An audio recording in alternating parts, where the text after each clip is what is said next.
Hindi na lang vlogs, reels at trending videos ang kinahuhumalingan ng marami sa ating ngayon.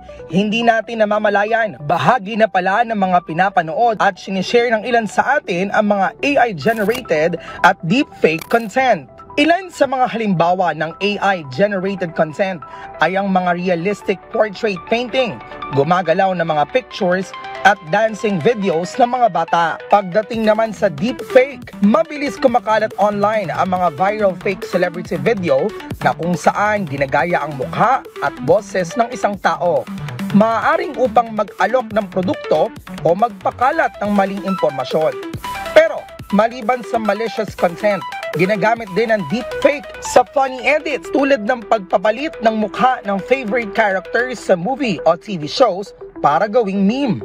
Bagaman creative ito, may risk ng misinformation at identity theft sa mga content na ganito. Pero, kailan nga ba natin masasabi na ang isang online content ay AI-generated or deepfake na pala? Yan ang ating bibigyang linaw dito lang sa MIL 101!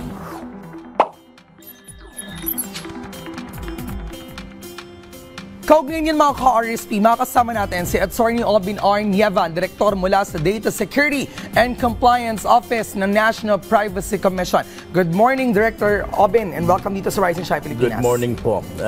Maraming salamat sa pag-imbita sa National Privacy Commission dito upang maging bahagi ng inyong programa. Napakahalaga po ng usapin na ito dahil kalamitan lagi ito nangyayari sa social media at marami na bibiktima rito. Pero Attorney, Director, we want to enlighten our ka-RSP. Paano po masasabi kung isang larawan ay deepfake o AI-generated?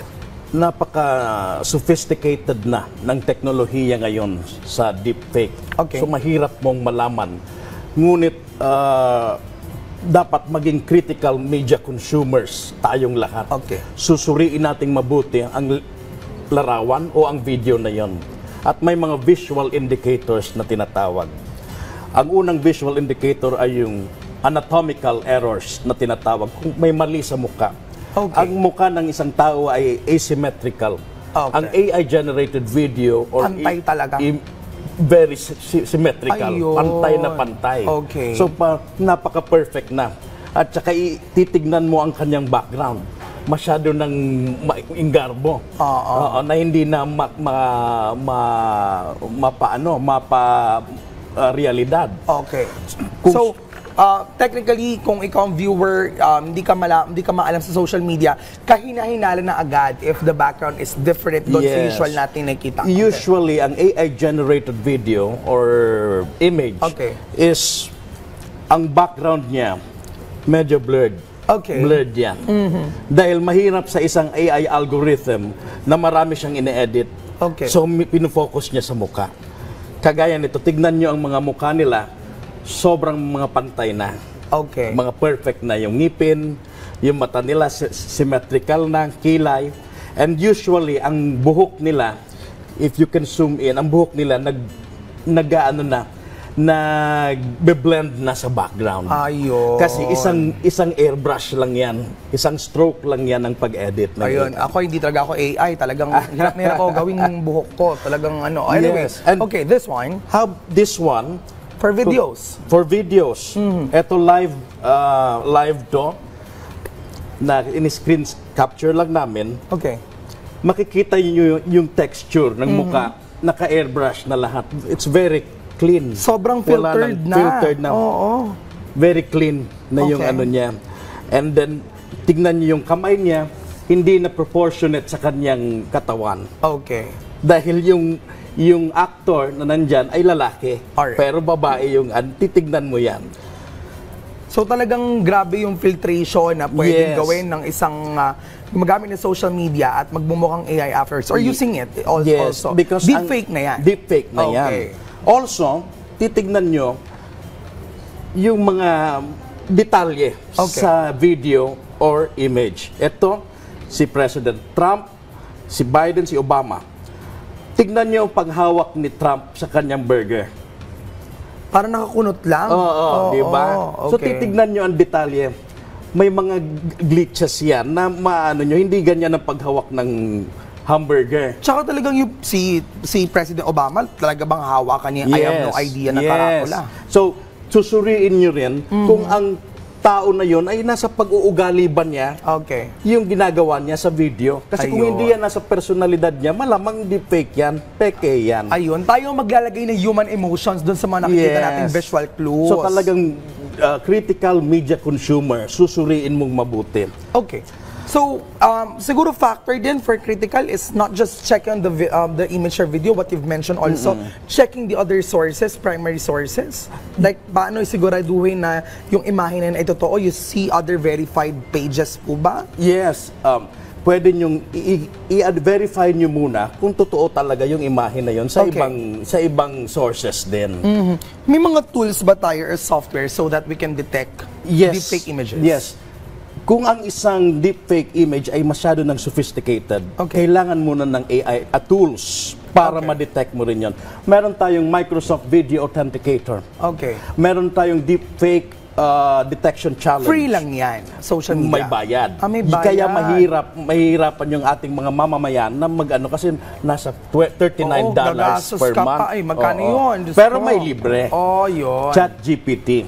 Libre. Ang ChatGPT, insert mo lang doon and then it asks me yung ChatGPT, is this video AI generated?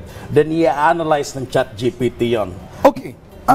Linawin ko lang ulit, Director. So, ibig sabihin nito, when checking the videos, that's deepfake. So, how can we determine, or dapat bang may pagkumpara at pagkakaiba ang AI-generated at ang deepfake? Ang yes. Deepfake kasi, ito na yung mga face swapping. Ang AI-generated is purely yung video generate ng AI. Maglalagay ka, please generate a person jumping. Mag-generate siya ng person, generic siya. Ayun. Ang deepfake naman, ito na yung mga face swap. So, if example, I would upload my picture on ChatGPT or any AI software, papalitan niya yung mukha ko or i-enhance niya na parang alam mong hindi na ako yon. That is deepfake. Deepfake na yon. Pero if you want the software to produce a certain output, that's AI generated. But of course, yung AI generation is malawak yung ano niya. Ang deepfake ay AI pa rin naman. Mas kumbaga uri lamang ng AI. How can we consider the ethical concerns here involving yung paggamit ng deepfake technology? Maraming ethical concerns dito. Unang-una, yung data privacy violation, yung privacy ng isang tao na violate kapag ang kanyang imahe ay ginagamit nang walang pahintulot. Kahit boses ay napipeke na. So, yun nga, isa sa visual indicator is minsan hindi pantay yung sinasabi sa buka ng bibig yung sinasabi niya. So, babantayan nyo rin yun. So, anong pwedeng labagin naman, legally speaking? Yan nga. Data privacy violation. RA 10173. Pwede rin maglabag ng identity theft, identity fraud. Cybercrime, kapag nag-i-impersonate ka na ng tao. Kapag naglalabag ka sa intellectual property rights. Ang dami IPO. Ang dami.